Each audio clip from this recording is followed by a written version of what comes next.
Hi guys, and welcome back to On The Fence. Liverpool are out of the FA Cup in the 5th or 6th or whatever round it is. There's so many, can't really count. The one before the quarter-final, that's all I know. 2-0 to Chelsea, we've just been beaten.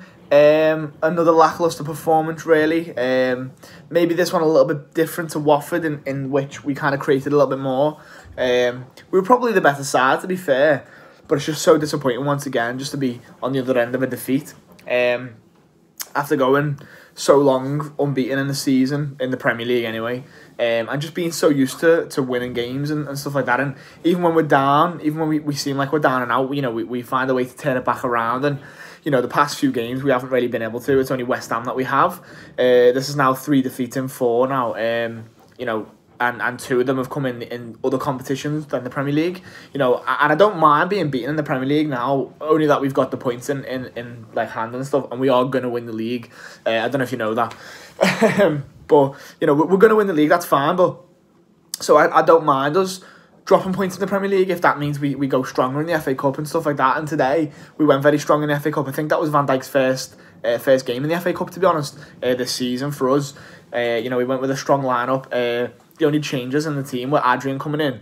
The only of the fringe players was Adrian, Williams coming in at right back. We had Lallana, and the whole midfield 3 changed. Except for Fabinho, but we had Curtis Jones and we had Lallana in the middle, and then we had Minamino and Origi with the other changes, and Mane starting and stuff like that. So it was quite a strong side, and a side that, in all honesty, should be good enough to beat Chelsea. But and to be fair, we should have, because I don't want to be I don't like to be the kind of person to bring up stuff like this, but we should have had 3 penalties.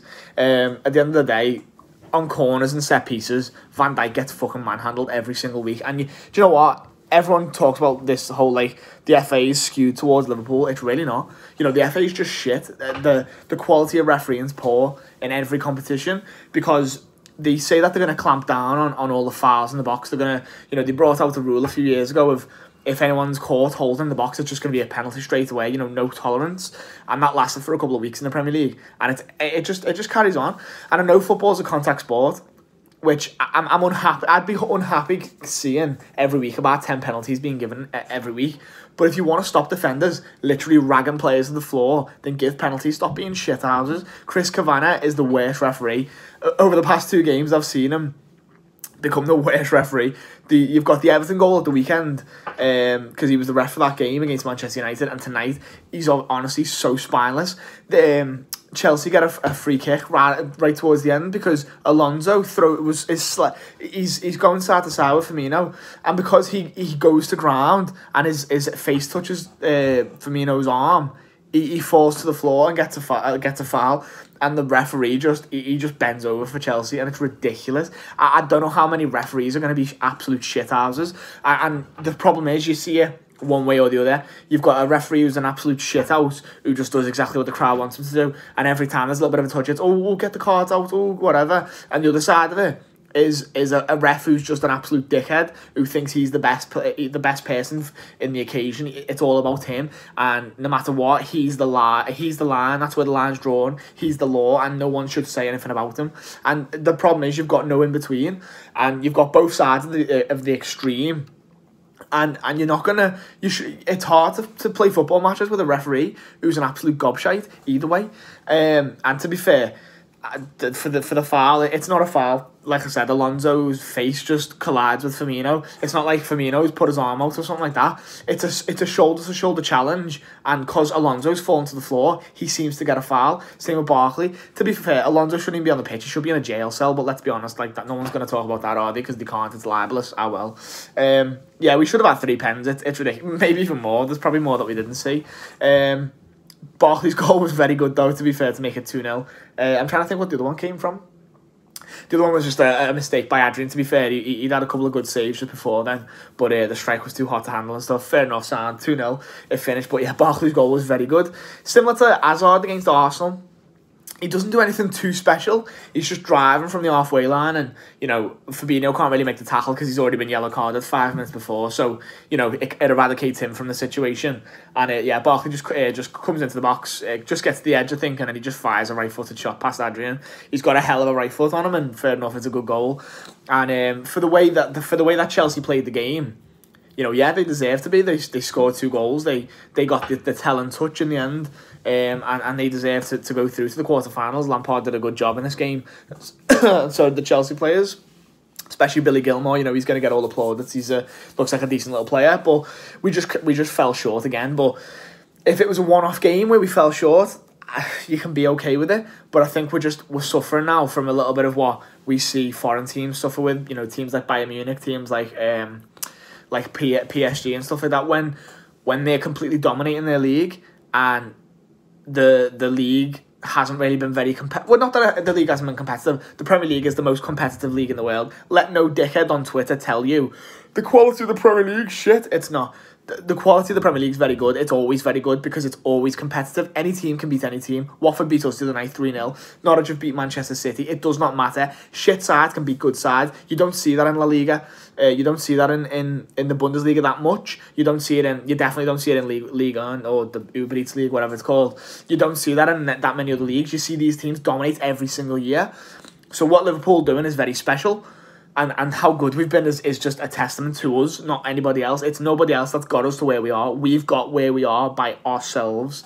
But what these foreign teams suffer with, like Bayern Munich and PSG, like I've just said, is that when they get to crunch games in the Champions League, because they're so ahead in the league, they're not used to coming up against a tough side where it's all on the line there and then. And that's what we suffered with today. It was all on the line there. A chance to go through to the quarterfinal and really be in with a shout for doing the treble, possibly, depending on how the Champions League comes up next week. But, we just fucked it up again. And it's very disappointing to see.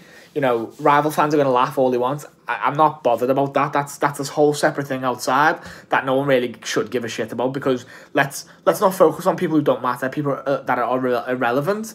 Man City, Chelsea, United, blah, blah, all them, bat them off, keep it closed into one box. The relevancy is this. Liverpool should exist to win trophies no matter what competition it is, no matter where, no matter when.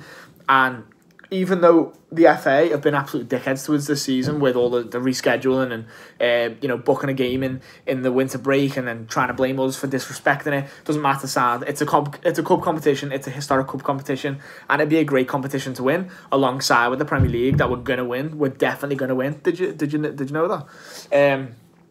Alongside with the Champions League as well, it'd be great to have those trophies in with it, but we've missed out again because we just weren't good enough. We definitely had the players there to do something, and once the change come on, Chelsea are already like 2-0 up and stuff like that. Firmino comes on, Milner comes on, which I was happy to see. Good to see Milner back, and good to see him fucking crunch Pedro, because that's what we were missing in the game. A little bit of shit arsery, and Chelsea are the kings of that. And we got done by Watford for the same thing. We're just not gnarly enough. We don't want to get into a battle. And Chelsea do it probably better than most. They kick you. They throw a bit extra into the challenge, and then when if you're shoulder to shoulder with them, they'll throw themselves to the floor. In fucking fantastic fashion. And we need to have a bit more of that. About us, a bit more of like that fucking, the belief of wanting to win more than the other people, whoever you come up against, it doesn't matter. And we've had that in the Premier League. We've had all that. We've absolutely battered everybody in the Premier League, except for Watford, a couple of yesterday on the weekend. But we're just missing that kind of something. There's something that's just gone with the side. And I think Gomez is back tonight, so it's kind of easy to pinpoint where it's come from. It's Jordan Henderson he's missing. And I'm not going to, people who watch me or who watch most of like Redmen and stuff like that know that we rate Jordan Henderson, we value Jordan Henderson, because we see what he does, we see the things he does well on a football pitch, and you never really see what you're missing with a player. You never really see the true quality of a player until you miss him, until he's not there. And Jordan Henderson hasn't been there for a couple of games now, and we've really, really missed him. And I can't wait for him to come back, because he will add something else to the side, an extra dynamic, a bit more of a nastiness, a bit more of an aggression, and, fucking wanting to win, because we just seem so passive in a cup competition, in a sixth round competition where the next round's the quarterfinal. It's like a round of 16, call it, yeah. And in the Champions League, round of 16 as well. You just need something to carry you through. And, our front three, goals-wise, carry us through games and stuff like that. But Henderson just carries us in a different way, in a mentality. Our mentality's been so off since we come back from the winter break. And yeah, Henderson has been involved in a couple of the games, but I don't know, we're just lacking something right now, and it's so hard to watch it because we've just fell off a cliff for some reason. We're still going to win the league. I don't know if you know that. And that's fine. The league is all but boxed off. We've got a few more games left to win. 12 more points left to get out of the next, 11 or something. And we could draw every game and probably get that. Well, almost get that. But the point is, we've just got to be strong in the Champions League now because that's the only competition we've got left where there's something to fight for. It's got to be the Champions League, and we've got to turn up to Anfield in a couple of weeks' time against Atletico, and we've got to tear the fucking house down. We've got to, because, we're gonna win the league. Did you know? But we've got to come out with something against Atletico. We've got to go far in the Champions League. We have to because we do. Because we're Liverpool Football Club. We exist to win trophies as well. All that shite. We do. We're Liverpool Football Club. We want to win every competition, and we can't win every competition. I know that. You can't always win every competition. Teams will beat you. No matter how good you are, teams will beat you, because teams will always come for you. But we've got to beat Atletico in a couple of weeks. We've got to beat Bournemouth at the weekend, because we need to stop this bad run of results. We've got to get to Anfield, and I know Anfield will be bouncing. Anfield will be up for this game at the weekend, because the lads are returning after a really tough week, or tough couple of weeks, and we need to roar them on, because we've got to, because there's no other option. There's things in life that are just certain, and it's death, it's taxes, or the other way around, taxes and death, and you've got to fucking support your team no matter what. We've lost a couple of games, a disappointing one against Watford where we should have done a lot better, a disappointing one against Chelsea because we were just a little bit, we weren't smart enough, and we should have had penalties to win the game. We probably should have had 3 pens and won 3-2, but it's gone now, and we're out of a competition. But we've got to support, we've got to just keep fighting, and we will, because regardless, even if we were to get knocked out of the Champions League, we won the league this year. I don't know if you know that, and this is going to be the greatest thing we've ever done so far, in my lifetime anyway. 23 years I've been alive, don't know if I've said that before, but we haven't won the league for 30 years, and we're now going to get our first Premier League title, even though it's the same thing, it's the same competition, don't know if you know that either. We're going to get our 19th league title this season, and then there's no stopping us. But I want to win the Champions League this year as well, and I know the lads do too. As if I knew them, yeah, come on. The players want to win it as well, and the manager does as well, because if you're not there to win trophies, what are you there for? So, yeah. Disappointing, but well. It is what it is. Let's just not worry too much. Let's not blame anybody in particular. It's just a bad run of form. And unfortunately, all of our bad games have come at once. There's not really much you can do. It's so frustrating, I know, but be frustrated at fucking the ref for being a knobhead. Don't be frustrated at our lads, because our lads have, there was times when they could have done a lot. It's hard because there's times when they could have picked the right option, but when you're in that moment, I know yesterday I played 5-a-side and I was fucking shite. You try something and it just doesn't come off, so you think, right, I'll either try that thing again because I know it works, or you go with something else, and no matter what you do, no matter what option you make, what decision, something always goes wrong. So, when you're having one of them days, it's just time to fucking go to sleep, really. So, Reds, go to sleep, and then let's wake up tomorrow and look at it as a brand new day where we're going to win the league. Don't know if you know that, but yeah, take care, on the fence, see you later.